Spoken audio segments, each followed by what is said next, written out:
All right, ready to dive in. This time, we're tackling a case where those last few hours are everything. We're off to Austin, Texas. The story of Elmore Allen Jr., a man whose life was cut short way too soon. And what makes this one so interesting? It's all about how investigators had to, retrace his every move to crack the code of his murder. Yeah, it's like one of those super detailed mosaics, Each little piece maybe doesn't seem like much by itself, but they all fit together to make the big picture. And here, those pieces are scattered all over police interviews, court stuff, even a true crime podcast we dug up. And let me tell you, those sources, they're packed with surprises. We're talking about a weird wristband, a gentleman's club, and a whole bunch of connections that end up leading to this, crazy courtroom drama. Yeah. So today, our goal is to figure out not just what happened to Elmore, but how the authorities managed to, crack the case wide open. Yeah, it's a real journey that shows how important it is to be thorough, and how those little details can be the difference maker. Gotcha. Okay, so let's set the scene. It's a Tuesday morning in April 2010, and we've got this guy, Eric Franklin, heading out of his condo, going to work. But as he's walking through the courtyard, he finds something awful. A body. And at first, they've got no idea who this guy is. It's a John Doe, got a nasty head wound, no wallet, no phone, just his clothes, all wet from the sprinklers in the courtyard. The sprinklers. Man, that must have been a pain for the investigators. It's like someone almost washed the scene clean. It definitely makes things harder. DNA, fingerprints, all that could be gone. But there's this one thing, a tiny detail that they notice. The victim's wearing this yellow and white wristband, has a number on it. A wristband, huh? Sounds like something you'd get at, I don't know, a concert or a club, right? Exactly, but at this point, it's a total mystery. The investigators, they don't know where it came from or what it means. So they're trying to figure that out, and they're also trying to figure out who this victim even is. Makes sense. Can't really solve a murder if you don't know who was murdered, right? So how do they figure out who John Doe is? Well, they start with the basics. Checking license plates of cars parked around the scene, hoping something pops up. And, lucky break, one of those trucks belongs to a guy named Elmore Allen Jr. Elmore Allen Jr. So we finally got a name to put with the face, with the victim. Yep, and they get in touch with Elmore's girlfriend. She confirms it's him. We learn Elmore was 49, a furniture delivery driver. But that wristband, still a big question mark. Like a trail of breadcrumbs, almost. Yeah. So where does that wristband lead the investigators? Well, while they're searching Elmore's other vehicle, a black pickup, they find something kind of interesting, a bunch of business cards for different gentlemen's clubs. Interesting. You think Elmore was a regular at these places, or was it just, I don't know, a coincidence? It's a good question, right? And one that the investigators were asking themselves, too. Was it just something he did for fun, or was there something more to it? They decide to go with it, see if it sheds some light on the wristband in Elmore's last hours. So they're thinking maybe the wristband's from one of these clubs. Right on.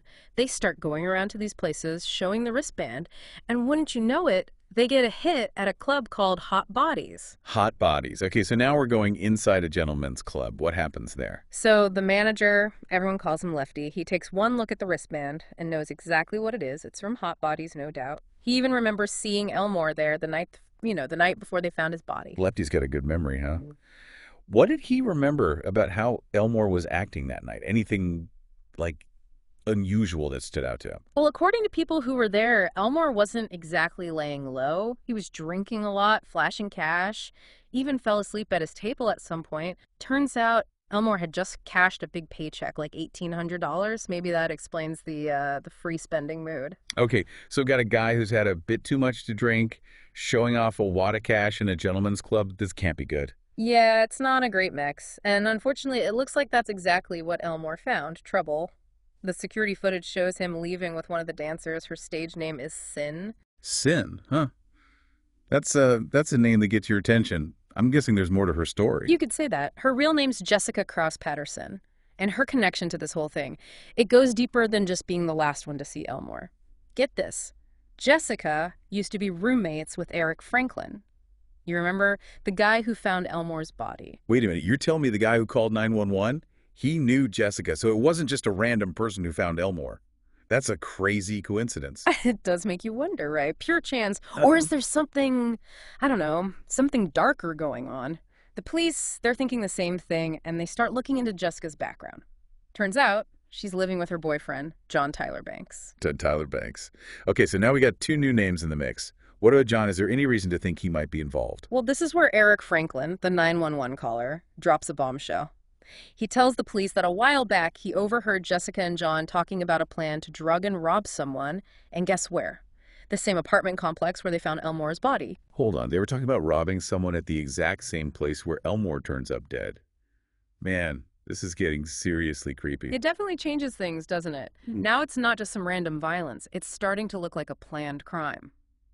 So, with this new info, all eyes are on Jessica and John.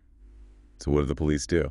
They just go straight to Jessica and John with this new info. Not quite. They decide to use something called a felony traffic stop, catch them off guard. A felony traffic stop. Yeah. Sounds intense. Why not just ask them to come down to the station? Think about it. If they just knock on their door, Jessica and John have time to make up a story, get a lawyer, all that. But a felony traffic stop, it's all about surprise, which is super important in a case like this. Right, so it's about catching them before they can think. You got it. So the police pull the couple over, separate them, start asking about what they were doing the night Elmore was killed, and guess what? Their stories don't add up, like, at all. Okay, so they're already messing up. What kind of inconsistencies are we talking about? For one thing, John says he picked Jessica up from the club that night, but the security footage shows her leaving with Elmore. Busted. Looks like John's alibi just went up in smoke. What about Jessica? Does she try to explain why she left with Elmore? Oh, she does. But her story just makes things worse. She says she didn't want Elmore knowing her address, so she asked him to drive her to her old apartment complex. You know, the one where Eric Franklin lives? Oh, come on. That's way too convenient, right? Driving a guy you barely know to the exact place where you're planning a robbery. Yeah, a little too perfect, isn't it? But it gets even weirder. The police look at phone records and find out Jessica was talking to John right before she left the club with Elmore. So much for not wanting John to know where she was. Wow, their stories are falling apart fast. Mm. So at this point, we've got two suspects. Their stories don't match, a possible motive thanks to Eric, and a connection to the crime scene. What's the next piece of the puzzle the investigators got to figure out? Well, they think Elmore was hit with a gun, but they haven't found it yet. And this is where John's brother comes in. He's feeling the pressure from the investigation, and he decides to tell the truth. He tells the police that John told him to drive to that apartment complex that night and wait while he and Jessica met up with Elmore. Wait, so John's brother was involved too. Man, this is getting complicated. And what was his brother supposed to do? Was he the getaway driver? Sounds like it. And he admits that John told him to get rid of some stuff afterwards, although he says he didn't know what it was. So it's starting to look like a robbery that went bad, and John's the one who planned it all, with his brother as the, I don't know, the helper. But without the murder weapon, how did the police prove it was John and Jessica? Well, with the brother's statement, the alibis that don't add up, and the connection to the apartment complex, they think they have enough to charge John and Jessica with Elmore's murder. But trust me, this case, it's far from over. So last time, we left off with John and Jessica facing those murder charges. Their lives were starting to fall apart thanks to some good detective work. But, you know, things can get kind of crazy in the courtroom, and this case, well, it's about to take a twist. Definitely. Trials aren't just about the facts, you know. There's strategy involved and sometimes taking some risks. And here, the prosecution's strategy is all about one big decision. They cut a deal with Jessica. A plea deal. Man, that's risky. They're basically making a deal with someone who's accused to help them get the other person. Why do that? Remember, the first trial, it ended in a mistrial. The jury couldn't agree. That tells you the prosecution's case, it wasn't as strong as they thought. So by getting Jessica to testify, they're hoping to make their case against John stronger. Maybe avoid another hung jury. But why would Jessica agree to that? Testify against her own boyfriend. What's in it for her? Well, if she cooperates, the prosecution gives her a lesser charge, less time. It's that whole turning state's evidence thing. So Jessica's looking at less time behind bars if she helps put John away. It's a big gamble for everyone, huh? So what happens when she takes the stand? Does she stick to the story she told the police, or does she pull something else? She does something pretty unexpected. That whole story about John protecting her from Elmore, the assault, gone. Poof. She changes her tune completely. Okay, now I'm really curious. What's this new story she's telling? Jessica admits to the whole plan. Luring Elmore out of the club, the robbery. She tells the jury it was all planned out before that night, you know, Monday night when it all went down. She's saying she was the bait, basically. But why Elmore, specifically? Why pick him as a target? Remember how Elmore was flashing all that cash at the club? Yeah, Jessica says they picked him because of his money. Figured he'd be an easy target, especially after a few drinks. It's just sad, you know. Elmore was just having a night out, and he had no clue he was walking into a trap. Yeah, that's the really awful part of it all. Elmore was a regular guy who got caught up in someone else's greed. So Jessica's telling them the plan. How she let him out of the club, made him think they were going back to her place, and all the while, John's waiting at the apartments, ready to jump him. Chilling story. But can we believe her? I mean, she's lied before. Right, that's the big question, isn't it? Can the jury trust her after she's already messed with the truth? But this time, it's not just her word. The prosecution's got more. They found something like proof to back up her story. Exactly. Remember Eric Franklin, the 911 caller? The one who heard Jessica and John talking about that robbery? Well, the police did some more digging and found some stuff on Jessica and John's phones. Pretty incriminating stuff. Okay, now we're getting somewhere. What did they find? First, there's this text from Jessica to John, sent right after they left the club with Elmore. It just says, "The bread is still here." The bread. Wait, she means money, right? Yep, slang for money. And it's pretty clear they're talking about the robbery. But wait, there's more. They also find a photo on their phones, a picture of Elmore's cash, the same cash he was showing off at the club. Whew, that's not good. With Jessica's testimony and all that digital stuff, it's looking pretty bad for John. So, what happens in the second trial? Does the jury believe Jessica this time? No more hung jury this time. They find John Tyler Banks guilty of capital murder. He gets 23 years in prison. 23 years for taking someone's life. It feels like justice was done, but prison time can't really replace Elmore.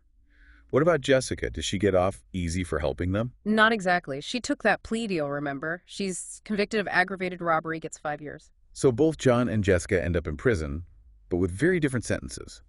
This case is kind of messy, huh? On one hand, you've got John, the one who planned the whole thing, getting a lot of time. On the other hand, Jessica helped lure Elmore into that trap, and she gets a lighter sentence for talking. Yeah, it brings up some tough questions, about plea deals and if they're really fair.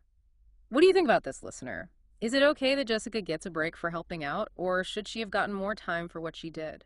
It's complicated, no easy answers. Yeah, definitely something to think about. It really makes you think, you know? Every case, every story you see in the news, it's a real person. Someone's life was cut short.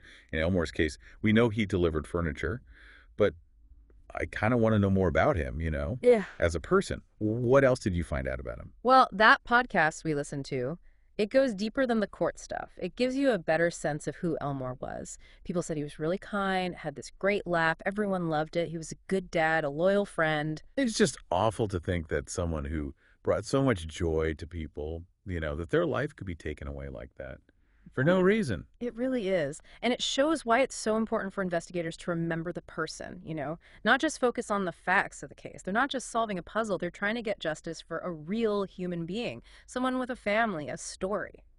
That's so true. And speaking of the investigators, what happened to Detective Fugate, the lead detective on this case?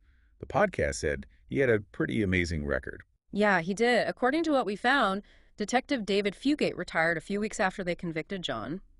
He had this incredible career, solved something like 95% of his homicide cases, 68 cases over his whole career. Wow, 68 families who got some kind of closure because of him. That's a lot to carry, but it sounds like he was the kind of detective who really cared about getting justice. Yeah, and it seems like the families knew that. The podcast mentioned that he got thank you cards from Elmore's family for, helping them feel like justice was served. That must have meant a lot to him, especially as he was retiring, knowing that his work, that it actually made a difference for people who were hurting. Absolutely. It shows how much of an impact a good detective can have, not just solving the crime, but helping people who've lost someone find some peace. Yeah, that's powerful. Well, as we wrap up this deep dive, it's clear that Elmore Allen Jr.'s murder, it wasn't just another case. It was this whole tragic story about betrayal, greed, and in the end, the fight for justice. We started with a body, no name, and a mysterious wristband. And through some seriously good detective work, we found all these lies, this whole web of deceit. What are some of the big takeaways you think our listeners should keep in mind from this case? Well, I think the biggest thing is how important those last few hours are. Retracing Elmore's steps, that's how they figured out what happened, how they found the truth. It's kind of crazy how these little things, a wristband, a business card, even a text message, can end up being the key to the whole thing. Exactly. It shows you that even the smallest clue can be what solves a crime. And it really highlights how important good detective work is, following every lead, looking at every little detail, never giving up until you find the truth. And something else I keep thinking about is that every case, there's a real person behind it, a life that was lived, a story that needs to be told. Elmore Allen Jr. might be gone, but his story reminds us to never forget the victims and how much their loss affects everyone they leave behind. Yeah, well said. It's a tough thing to think about, but it's important. Absolutely.